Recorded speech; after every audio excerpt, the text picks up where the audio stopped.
السلام عليكم، مرحبا بكم. نتمنى ان شاء الله تكونوا كاملين بخير وعلى خير وبكل الاحوال الطيبه بحول الله.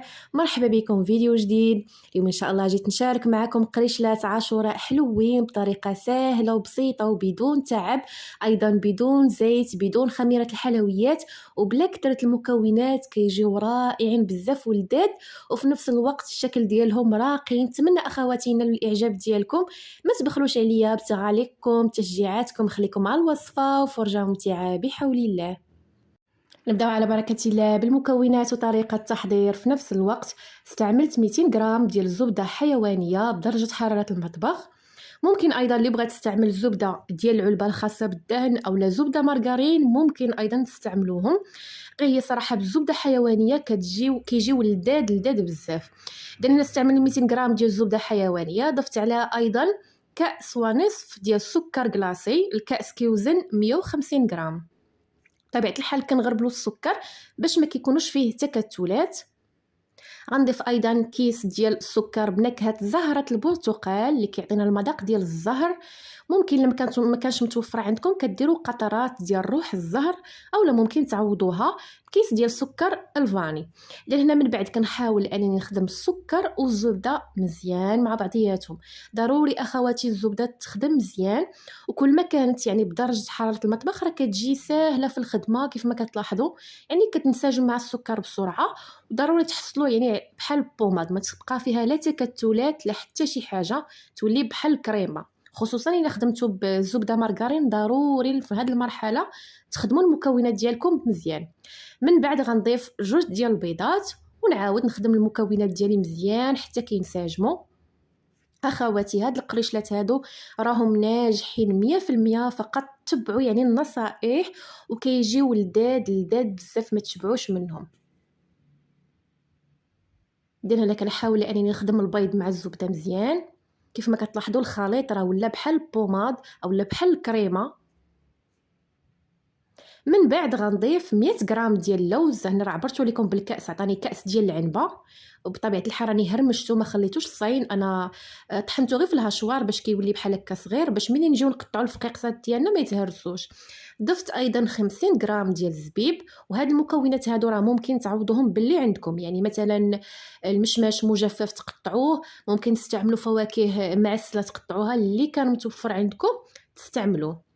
عندنا هنا ضفت 100 غرام ديال الزبده، 50 غرام تقريبا ديال الزبيب اللي مقطعين، ضروري تقطعوهم صغار. غنخلي لكم ان شاء الله المكونات في صندوق الوصف. خلطتهم مزيان مع الخليط ديالي. من بعد ضفت 3 ديال كؤوس ديال الدقيق، كل كاس كيعادل 100 غرام.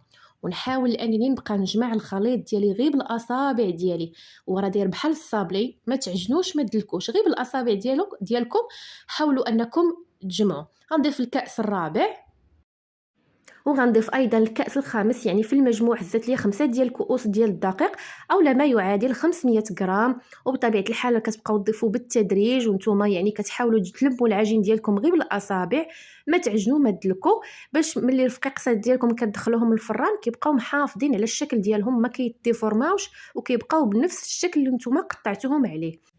اذا هذا هو القوام ديال العجين كيفاش خاص يكون. هنا كما كتلاحظوا من بعد ما جمعتها راه ما قاصحاش نهائيا. العجين ديالي كتشكل بسهوله وما كتلصقش نهائيا. اذا هنا من بعد ما جمعتها مباشره غندوز باش نخدم فيها. انا قسمتها لقسمين وضعت واحد النصف على جنب، وبالنسبه للقسم الثاني حاولت انني نقطعها على شكل قطع هكا يكونوا تقريبا متساويين. من بعد نحاول انني نشكلهم هكا على شكل اعمده كيف ما كيبان لكم، او على شكل بدانات. بهذه الطريقه هذه حاولوا انكم يكونوا متساويين، ما ترقوهمش بزاف، يعني راه كيبان لكم السمك في الفيديو. وكنبقى بنفس الطريقه حتى كنشكلهم كاملين. هذه اخواتي اسهل واسرع طريقه ممكن انكم تحضروا بها فقيقسات ديال عاشوراء. من بعد هنا كناخذوا شي بلاطو كنوضع فيه بلاستيك وكنوضعهم، ومن بعد غندخلهم المجمد. النصف الثاني ديال العجين حتى هو بنفس الطريقه خدمته. حاولت نقطع العجين ديالي على قطع صغيره وشكلتهم يعني بنفس الطريقه اللي هي سهله وبسيطه وفي نفس الوقت يعني سريعه. هاد الطريقه هذه يعني بسرعه كيوجدوا، ما كياخذوش لكم الوقت نهائيا وبدون مجهود. اذا هنا من بعد ما ساليت الكميه كامله اللي عندي ديال العجين غندخلهم المجمد حتى يبردوا تماما. انا بالنسبه لي خداو لي 20 دقيقه، وكيبقاو على حسب درجه التجميد ديال المجمد ديالكم. غير كيجمدوا وتكونوا قادرين انكم قادرين تقطعوهم بالسكين، يعني كيتقطعوا بسهوله صافي تتخرجوهم. اذا هنا من بعد ما جمدوا غندوز مباشره باش نقطعهم. هنايا ملي كنبغيو نقطعوهم راه ما كنخرجوهمش كاملين بمره واحده، كتخرجوا واحد بواحد، يعني حتى كتخرجوا واحد وتتقطعوه وكتستفوه من الصفيحه ديال الفرن عاد كتخرجوا الثاني، لان الا خرجتوهم كاملين مره واحده راه كيديكونجلاو لكم وما كيبقاوش يعني كتقدروا تقطعوهم. نتمنى اخواتي يعني تتبعوا نفس النصيحه اولا نفس الطريقه. انا كنخرج واحد وكيف ما كتلاحظوا كنقطعوا. هنا الطريقه ديال التقطيع راه ساهله، كتاخذوا السكين اللي هو حاد اولا طرونشوا وتحاولوا تقطعوهم بهذه الطريقه هذه. الا بغيتوا تحصلوا على فقاس اللي هو دائري حاولوا انكم ترقوا. كيبان لكم هنا السمك اللي كنقطع عليه انايا، يعني كنحاول انني نرققهم باش كيجي الشكل ديالهم رائع وكيجيو مقرمشين. ممكن ايضا الا بغيتو تقطعوهم على شكل فقاس، انا درت لكم الطرق بجوج. هنا كتميلوا السكين ديالكم وكتقطعوا، يعني اما دائري او لا على شكل كما كنديروا الفقاس الكبير.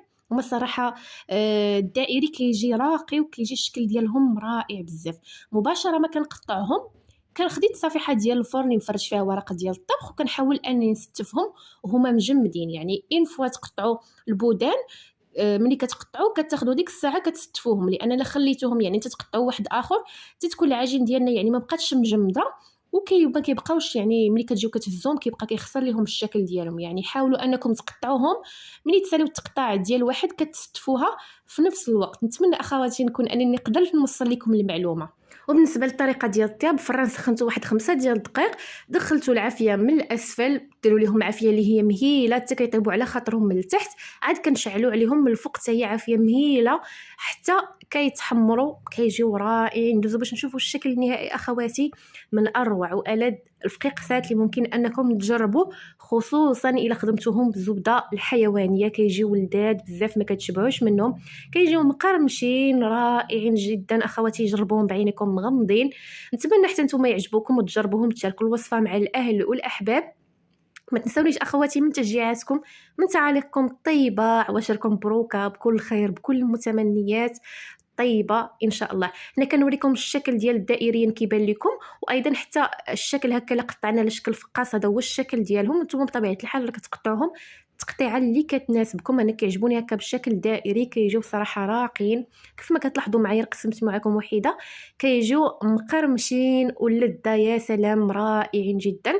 بهذا كنكون وصلنا لنهايه الفيديو اخواتي. ما تنسونيش من تشجيعاتكم من تعاليقكم الطيبه، تشاركوا الوصفه مع الاهل والاحباب. مع السلامه.